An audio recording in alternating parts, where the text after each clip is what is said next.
Special teams are an area of the game where a team's best players have to thrive. For a team with Connor McDavid and Leon Draisaitl, the Edmonton Oilers power play took a step back last year.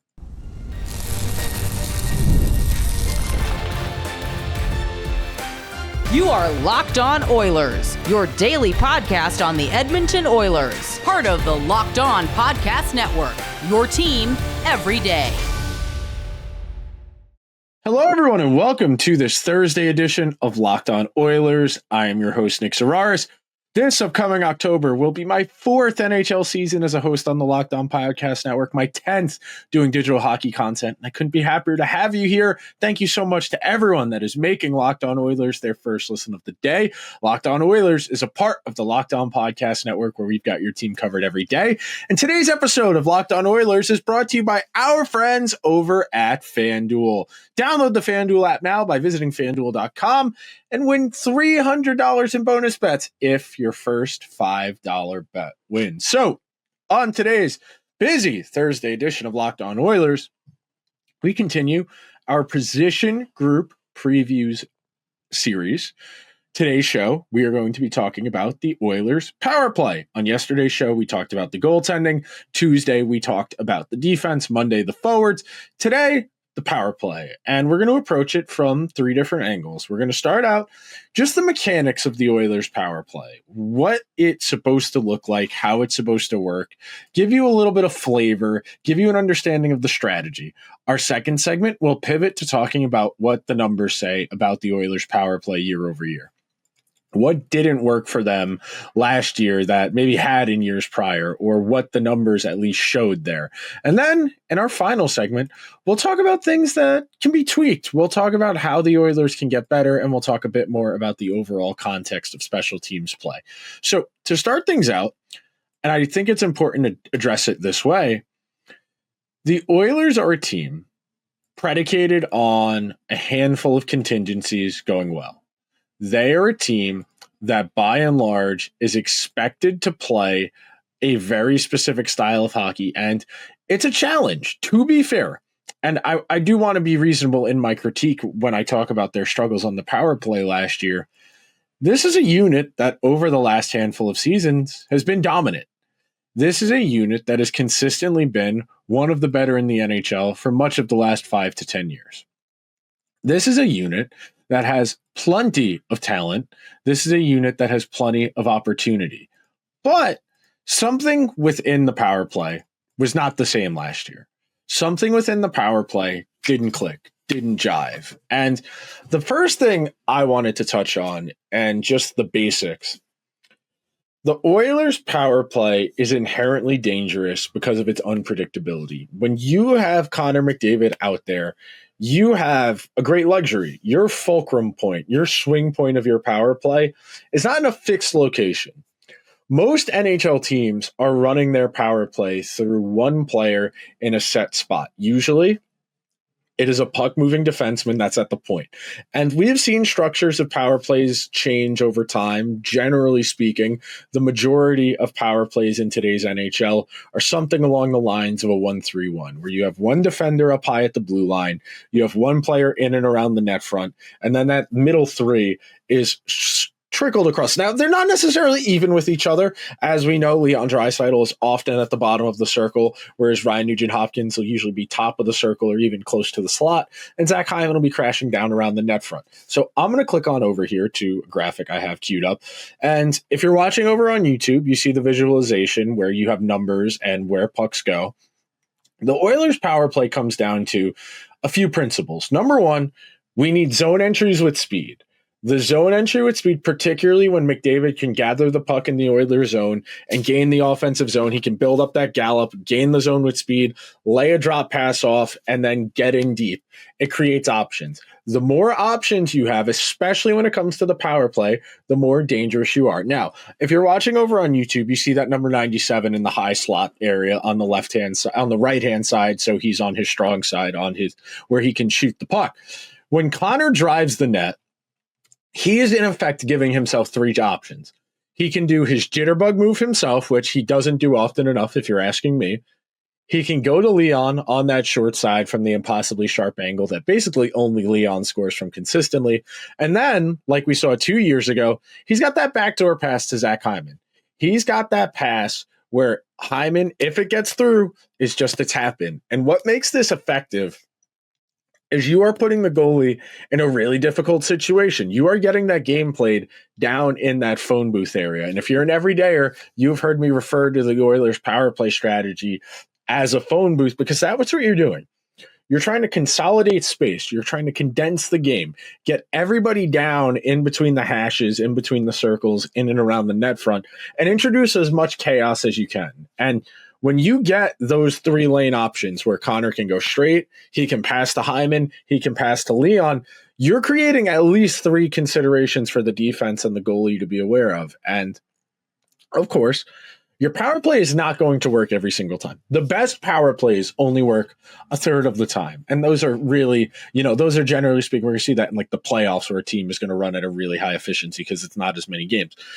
But to be that efficient, to be a 30% power play, you're going to need several ways to beat the other team. And the Oilers, they have the Bouchard point shot, which I think they've become a little reliant on, but we'll talk about that more in our next and final segments. But they've got the Bouchard point shot. They've got McDavid's jitterbug. They have Leon's one-timer. They have Zach Hyman's dirty work. And they have Nuge lurking in the periphery to clean up any mess. I think the 1-3-1 as the predominant structural setup for power plays has a lot of advantages. I think when you have the skill sets of guys like Connor, of guys like Leon, who are world-class movers of the puck and have the added benefit of both being quality goal scorers in their own rights, it creates conflict because yes, defenders have to be occupied with Leon. Defenders have to be occupied with Leon. Defenders have to be occupied with Connor. They do not have any other option. And as we talk about a lot, McDavid's effectively got his own center of gravity. When Connor is in the offensive zone with the puck on his stick, especially on the power play, he's going to pull guys towards him. And as guys get pulled toward him, and I'm going to pull up the graphic again here for the YouTube audience, as Connor gets closer to the net front, the penalty kill structure that's in front of him, it's going to break down. One of those penalty killers is going to make a decision. They're either going to peel off to try and take away one of the passes, or they're going to try and pressure Connor to move that puck before he wants to. That is your goal as a penalty kill. And we'll talk about that from an Oilers perspective tomorrow, where we're going to break down the penalty kill. But your goal, if you're the Oilers, your A1 play, your bread and butter, your layup, is that Leon one-timer. That is your highest percentage play. That is your best shooter of the puck and a raw shooting talent ability. From there, you have the Hyman backdoor. You have McDavid's jitterbug. You have Nuge to crash down for rebounds and deflections and the uglier ones. And then you have Bouchard's point shot. You have 5 guys on the ice who are all capable of playing with high-level offensive instincts. Now, I think we understand some of the limitations of this group. They're not the strongest along the boards. They do on occasion have issues establishing the offensive zone, especially when Connor can't get through the zone with speed. I think that's something that Florida did a really good job of in the Stanley Cup final this past year.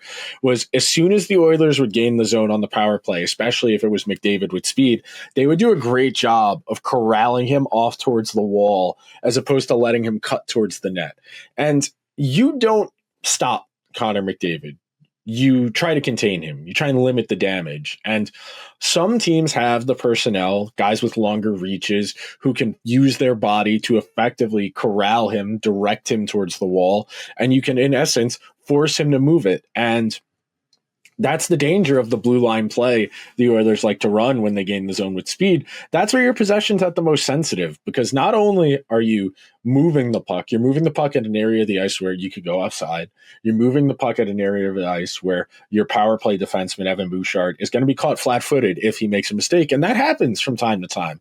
You are going to see the power play quarterback get caught flat-footed receiving an awkward pass. And Evan Bouchard does not have the raw foot speed of a contemporary NHL forward who's going to blow by him on the penalty kill and have an opportunity to try and score. But we are going to take our first break on today's edition of Locked On Oilers. When we come back, I'm going to tell you why the numbers support my theory about why the Oilers power play struggled so much last year in relation to their usual averages right after this. The NFL season is here, and FanDuel is making sure you're ready for kickoff with a can't miss offer, because right now, new FanDuel customers can bet just $5, and if your bet wins, you'll get $300 in bonus bets to use on the FanDuel app. I love using FanDuel because it makes however you like to play easy. If you like player props, if you want to build the same game parlay with your friends for a squad ride, or if you get a feeling in the game as it's happening and you want to ride with somebody making a magical comeback, live betting is the play. Tonight in the NFL, dare I say Mike McDaniel's last stands, the Dolphins heading up to Buffalo as 11.5-point underdogs. The Chiefs looking to avoid going 0-3 at the Giants in a game they desperately need on Sunday Night Football. Oh, and the Cowboys, for some reason, are 1.5-point road underdogs against a Bears team that's got like a minus 30-point differential. Just something you might be interested in. Just a thought. So, FanDuel has one question. Are you ready to play? Download the FanDuel app now by visiting FanDuel.com to get started. That's FanDuel.com to place your first $5 bet. Thank you to everyone who is hanging out on this Thursday edition of Locked On Oilers as we continue our position group previews. And look, real quick philosophically before we pull the numbers up, this needs to be one of your essential components. You know, we talk about this a lot in football, the idea you have to have some fundamental principles your team is built around, whether that's an offensive scheme, a defensive scheme, a particular type of concept. You need to have something you can fall back on when things aren't going well. And that's the ideal utilization of structure. And as great as Connor and Leon are, and they are two of the 5 best players in the world, I have no hesitation in saying that, the power play cannot always come down to one of those guys will make a play. And I'm not saying the Oilers are consciously and actively deciding that, but I do think to some degree it mirrors the conversation we were having on yesterday's show about why the Oilers concede a couple fewer shots on goal per game when Calvin Pickard's in net as opposed to when Stuart Skinner is. I think there's a subconscious understanding that, okay, we got to do this. And on the power play for the Oilers, it's okay. Connor or Leon will make something happen. And based off of that, everything else flows down. And if you're watching over on YouTube, you get to see the nice data visualizations I put together. But over the course of the last 5 years, the Oilers have been one of the better power plays in the NHL. But last year was their weakest unit in several. I think when you look at these numbers, they are commiserate with what we have talked about on several levels. Number one, the Oilers drew fewer power plays last year than they had at any of the other 5 seasons over the last 5 years. I think the fact that they are shooting slightly worse, I know it's rounded up on the graph, but there is a slight discrepancy in shooting percentage. The high danger chances for 4 fewer. The goals for, expected goals for is about the same. They round up. The goals for 2 fewer per 60 minutes of ice time, 8 fewer shots on goal per 60, 10 fewer scoring chances. And look, a couple scoring chances here and there is not a lot. We can concede that. Even if you're only getting 3 power plays per game and it's more like 2.6 per game rounded up, you're getting 2.6 power plays per game. We're talking about 4 minutes of minor penalty minutes. We are talking about 4 minutes, and that number we were just talking about is scaled out to 60. So you would need to divide those numbers on that screen by 15 to get to what we're talking about. So we're not talking about a big number. We're talking about maybe 1 shot on goal per game, maybe 1/10 of an expected goal per game. But over the course of 82 games, that adds up. I don't think it's coincidence that the Oilers' high danger offense on special teams took a bit of a dip last year, because I do think teams understood what worked so well for the Oilers 2 years ago, the year Zach Hyman had the 50-goal season. I think the volume of those backdoor goals, I think Hyman coming back down to earth on shooting percentage, those 2 points added together, I think it was only natural they took a step back. And I do think to some degree, the Oilers not having as much of a secondary outlet last year was a real issue. And again, the Oilers were a top 15 power play in the NHL. So we're not talking about a huge fall off, but we are talking about enough of a statistical fall off that there is some conversation to be had here about maybe what didn't work and how we get this better. And look, I think a lot of what we're about to talk about in the next few minutes is very similar to what we've said at 5-on-5. They have become a little more willing to just fire pucks from anywhere. They have become a little more willing to settle for point shots. And we all know those are the least efficient shots on the ice. We all understand that a point shot by a defenseman is the least valuable shot you can have because it's from the furthest distance from the net. You are not creating conflict for the goalie. You are having somebody who is a defenseman who by definition is going to be a lower percentage shooter than a forward taking shots. And again, that's not to say there isn't a role for a big shot on a power play. I think Evan Bouchard has one of the better shots in the league for a defenseman, but I also think it's important to note that shot is not your best outcome. Anytime a power play sequence ends in an Evan Bouchard point shot, that's a win for the penalty kill.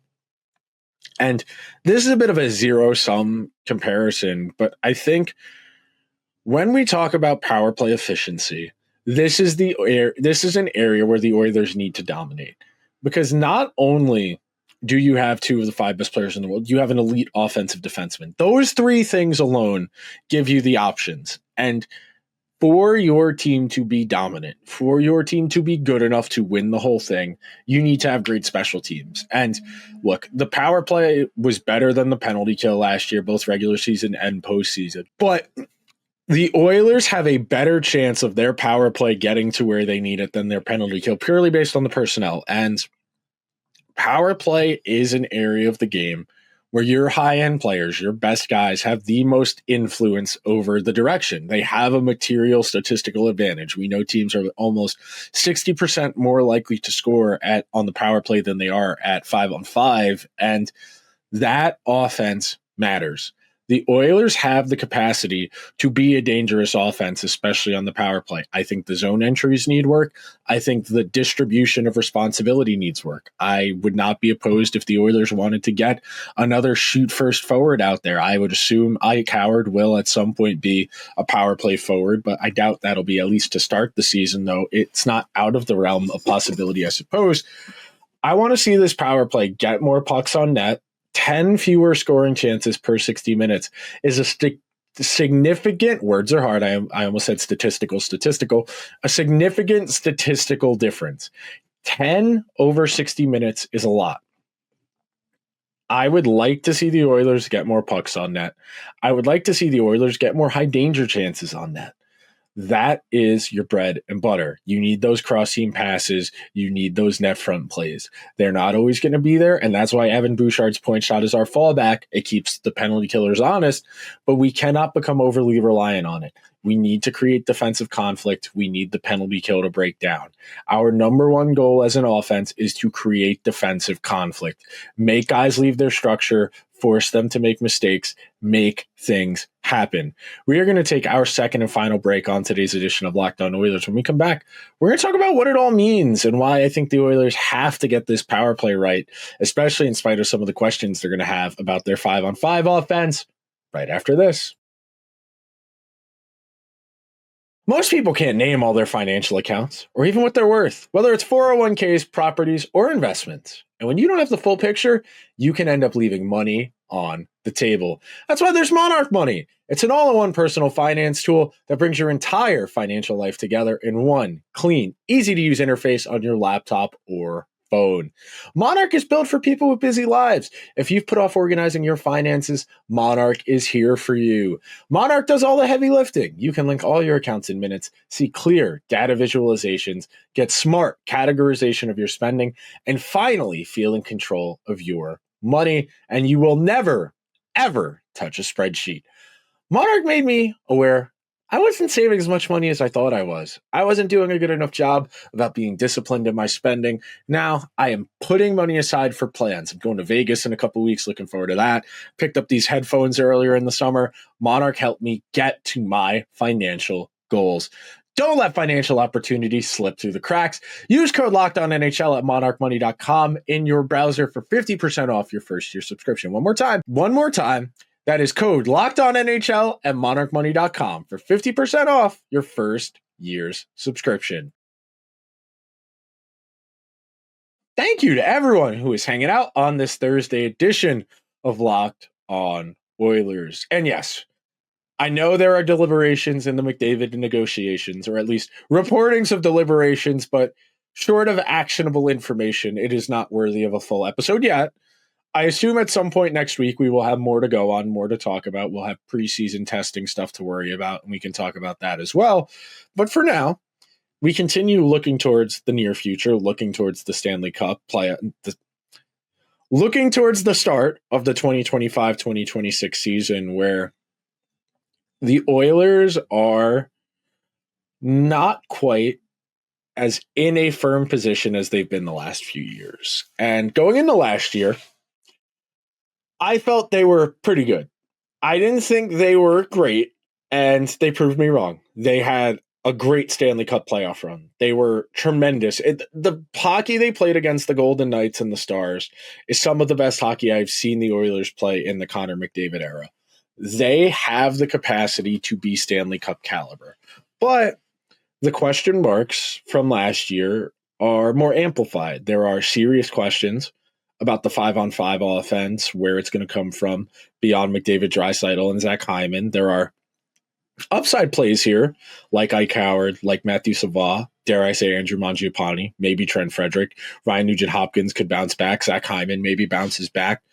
There's enough meat on the bone here for you to talk yourself into the Oilers being serious Stanley Cup contenders, but that's going to require some things to go right. And I think, like we've been talking about probabilities, I think your chances of the Oilers becoming a 25-26% power play again are a lot more likely than some of the goal distributions the Oilers would likely need from guys who are unproven. And that's the thing here. This power play is proven. You know it can get to that between 25 and 30% efficiency rating. It can be one of the 5 best units in the world. It has had tremendous postseason runs at various points as well. This is a unit that converts chances at a really high percentage. And again, 11th isn't bad, but to win the Stanley Cup, your special teams both need to be top 10. To win the Stanley Cup, you need 2 lines at least of positive goal distribution at 5-on-5. To be a great team, the way Florida is, you need 3 lines that are all positive 5-on-5 goal distribution. In Florida's case, all 4 of theirs were last year, but the Oilers have the capacity to get there. Their chances would be greatly improved by this power play becoming dangerous again. And look, that's not to say the power play was bad last year. It wasn't bad.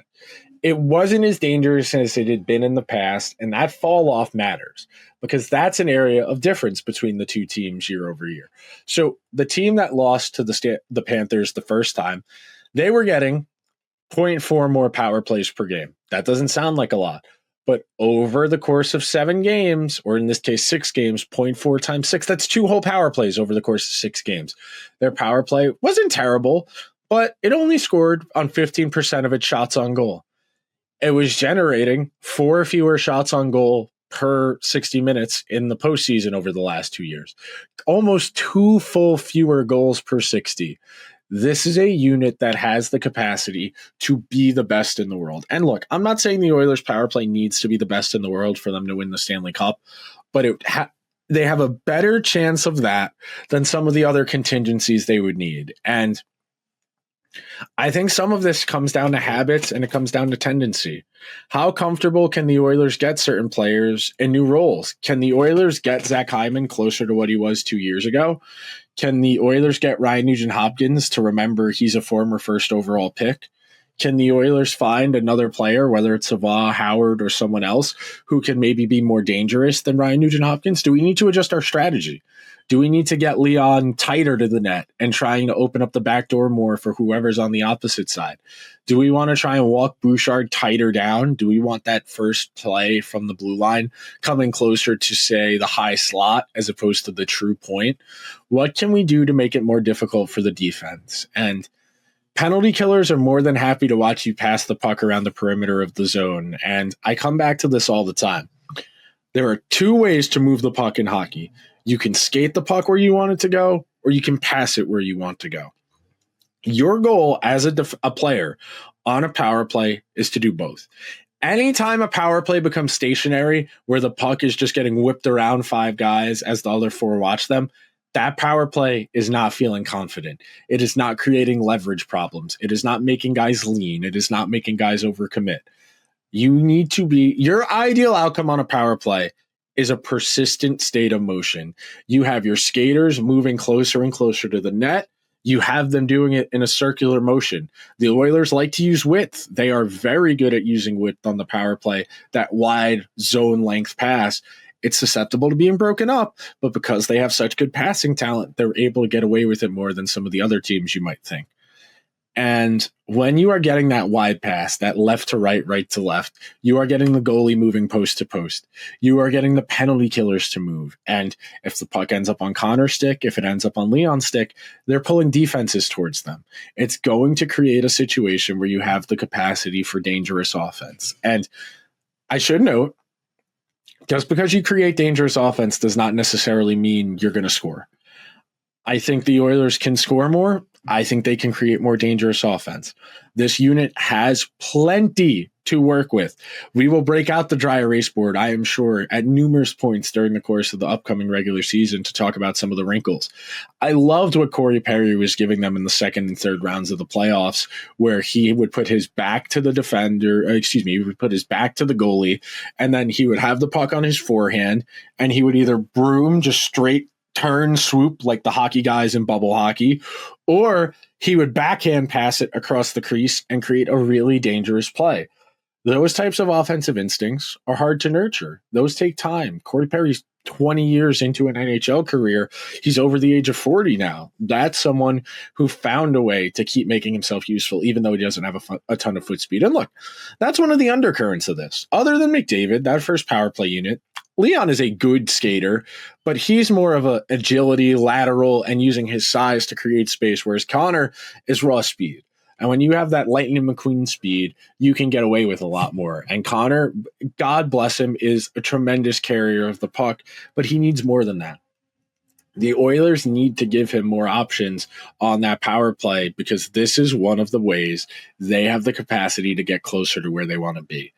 This unit needs to be better if the Oilers are going to be Stanley Cup contenders in 2025, 2026.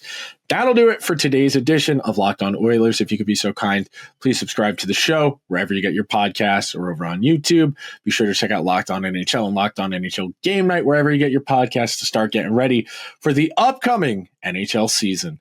I will talk to you guys tomorrow. Everyone have a good one. Until then, let's go Oilers.